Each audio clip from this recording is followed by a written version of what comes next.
तो चलिए video start करते हैं और बताते हैं बायो सेवर्ट का नियम क्या है। तो यहाँ पे देखिए लिखा है सन 1820 ईस्वी में फ्रांसीसी वैज्ञानिक, यानी ये बायो और सेवर्ट दो लोग हैं।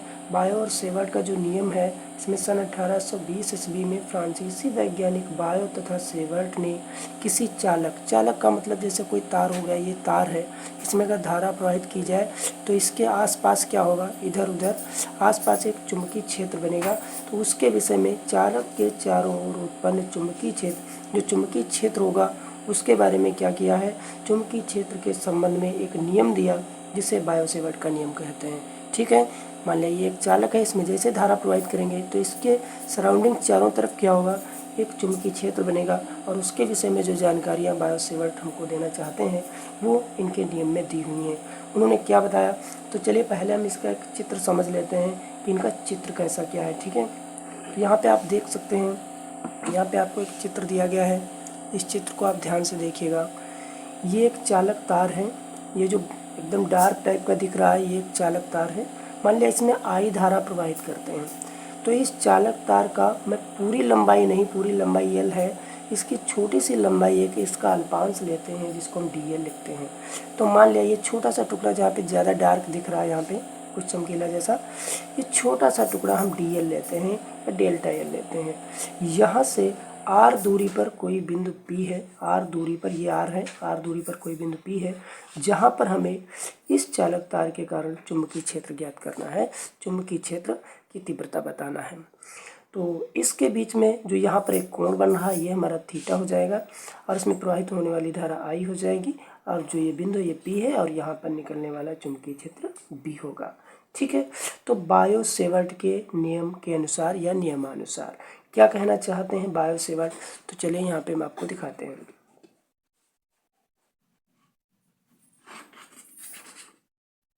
देखिए यहाँ पे लिखा है पहला इन्होंने जो इसमें से पहला इन्होंने नियम निकाला, क्या निकाला कि चुंबकीय क्षेत्र dB। अब dB क्यों कहा गया, अगर पूरे के कारण निकालते तो हम बेशक B लिख सकते थे, लेकिन यहाँ पे हम dB इसलिए लिखें क्योंकि हम सिर्फ इतने डेल्टा एल के कारण निकालें, छोटी सी लंबाई के कारण, तो हम B न लिख करके dB लिखेंगे क्योंकि अल्पांश के कारण हम निकाल रहे हैं, ये छोटे से टुकड़े के कारण। तो चुंबकीय क्षेत्र dB क्या करता है, चालक में प्रवाहित धारा आई के समानुपाती होती है। यानी एक निष्कर्ष ये निकलता है कि यहाँ पर जो चुंबकीय क्षेत्र ये बी होगा, यहाँ का चुंबकीय क्षेत्र जो होगा वो इसमें प्रवाहित होने वाली धारा के समानुपाती होगा, यानी dB समानुपाती आई। dB को क्या लिख सकते हैं, dB समानुपाती आई। dB क्या है, धारा के समानुपाती है। उसके बाद हम देखते हैं सेकेंड नंबर पे क्या निकल के आता है, चुंबकीय क्षेत्र dB चालक के अल्पांश। तो चुंबकीय क्षेत्र क्या है हमारा, चुंबकीय क्षेत्र हो गया dB, और dB क्या है, चालक का अल्पांश, अल्पांश क्या है, dl है। तो चुंबकीय क्षेत्र dB चालक के अल्पांश dl के समानुपाती होती है। तो हम क्या करेंगे, यहाँ पे हो जाएगा dB समानुपाती dl, यानी सब समानुपाती ही चल रहा है हमारा, I के भी समानुपाती dB है, dl के भी समानुपाती dB है। अभी है अगला जो नंबर है वो तीसरा नंबर, आप यहाँ पे देखेंगे लिखा है चुंबकीय क्षेत्र dB, यानी यहाँ पे जो चुंबकीय क्षेत्र इसके सराउंडिंग बनेगा, चुंबकीय क्षेत्र dB P व, यानी बिंदु P जो है, चुंबकीय क्षेत्र dB बिंदु P व चालक के मध्य बने कोण की ज्या के समानुपाती होती है। यानी जो इसके चुंबकीय क्षेत्र होगा और ये जो बिंदु P है इसके मध्य में जो एक कोण बन रहा है, इस कोण की ज्या यानी साइन थीटा के क्या होगा, ये समानुपाती होगा, यानी इस कोण के भी समानुपाती होगा, यानी धारा के भी समानुपाती है, इस लंबाई के भी समानुपाती है, और बनने वाले इस कोण में भी समानुपाती है, आपको ध्यान रखना है। ठीक है, उसके बाद हम देखते हैं चौथे नंबर पे क्या बताते हैं। तो चौथे नंबर पे यहाँ पे आप देख सकते हैं लिखा है चुंबकीय क्षेत्र dB बिंदु P व अल्पांश dl के मध्य की दूरी r के वर्ग के व्युत्क्रमानुपाती होता है। तो यहाँ पे आप देखिए इधर ये जो बीच की दूरी है, ये डेल्टा एल जो dl है, यहाँ से P बिंदु के बीच की दूरी क्या है, r ली गई है। तो होता क्या है, dB यहाँ से जो dB लेंगे हम, यानी चुंबकीय क्षेत्र लेंगे, वो P बिंदु व dl के मध्य की जो दूरी r है, यहाँ से जो दूरी बीच की ली गई r है, इसके वर्ग के, अब की समानुपाती नहीं है, ये व्युत्क्रमानुपाती वो होता है जब हम उस सिंबल को हम बटे में लिखते हैं तो वो व्युत्क्रमानुपाती हो जाता है और चिन्ह यही समानुपाती वाला ही रहता है। तो बटे में जाता है तो व्युत्क्रमानुपाती होता है, लेकिन बटे में जाने के साथ में उस पर वर्ग भी लगाना है, यानी दूरी r के वर्ग के व्युत्क्रमानुपाती होता है।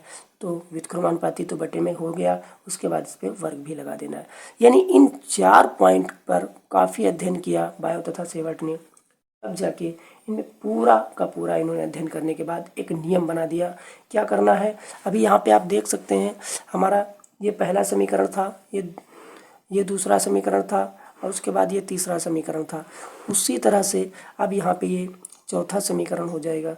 तो हमको क्या करना है, समीकरण 1, 2, 3 व 4 को समाहित करने पर, समाहित का मतलब चारों समीकरणों को एक में ऐड कर देना है, एक जगह पे फिक्स कर देना है और इस प्रकार से हमारा एक सूत्र बन जाएगा। तो हम क्या किया, dv समानुपाती आई तो था, इधर देख सकते हैं समानुपाती क्या था, समानुपाती आई था। हम क्या करेंगे, समानुपाती आई ले लिए। उसके बाद समानुपाती dl था तो हमने dl भी ले लिया। उसके बाद समानुपाती साइन थीटा भी था तो हमने साइन थीटा भी ले लिया। उसके बाद लास्ट वाला नंबर जो चौथा वाला नंबर था, चौथा वाला नंबर क्या था, समानुपाती का चिन्ह लगा था लेकिन वे व्युत्क्रमानुपाती में था। तो एक तो एकन में हम कुछ नहीं ले सकते, क्या करेंगे, उसको लेकर के बटे का मान ले लेते हैं r²। तो हमने बटे में ले लिया r²। तो इस तरह से एक हमारा ये सूत्र बन के तैयार हो गया कि dv समानुपाती i into D L sine theta upon r²। r क्या है, दूरी है, साइन थीटा कोण है, dl वो अल्पांश है यानी लंबाई है, और यहाँ पे जो i है वो धारा है, dv चुंबकीय क्षेत्र है। लेकिन कोई भी सूत्र समानुपाती या व्युत्क्रमानुपाती में नहीं होता है, सभी सूत्र बराबर में होते हैं। तो यदि हम यहाँ पे बराबर में लेना चाहेंगे तो हम सूत्र लेंगे db mu naught upon 4 pi into I into D L sine theta upon r²। यानी सेम वही रखना है, बस इस चिन्ह की जगह पे हमें म्यू नॉट बटे 4 पाई लेना है। और ये क्या है, ये एक स्थिरांक है, चुंबकीय क्षेत्र का स्थिरांक है। और इसका मान अगर हम बात करें तो पूरे का मान होता है, इस जगह पे अगर मान भरना चाहेंगे तो इसका मान हो जाएगा पूरे का 10⁻⁷। इतने का पूरे का मान 10⁻⁷, और इंटू जो हमारा चल रहा I into D L into sine theta upon r², और साथ में इधर क्या है, dv है तो ये dv ही रहेगा। ये हमारा नया सूत्र बन के तैयार हो जाएगा, इसका मान सहित है ये, ठीक है। तो आशा करते हैं आज का वीडियो आपको बहुत अच्छा लगा होगा। यदि आपको बिल्कुल समझ में आ गया है तो आप कमेंट करके यस सर ज़रूर बोलिएगा, और जो भी टॉपिक आपको पढ़ना है उस पर भी हम चर्चा करते रहेंगे। अगर आप कमेंट में कोई बात करते हैं कि जो मुझे समझाना चाहिए वो हम बिल्कुल आपको समझाएंगे। फिलहाल ये हमारे वीडियो का पार्ट 1 है, तो अगला पार्ट 2 जो है, ये तो पार्ट 1 है, अगला जो है पार्ट 2 जल्दी आएगा। तो आप ज़्यादा से ज़्यादा लाइक करिए और ज़्यादा से ज़्यादा कमेंट करिए और वीडियो को सब्सक्राइब कर लीजिए। मिलते हैं अगले वीडियो में, तब तक के लिए धन्यवाद।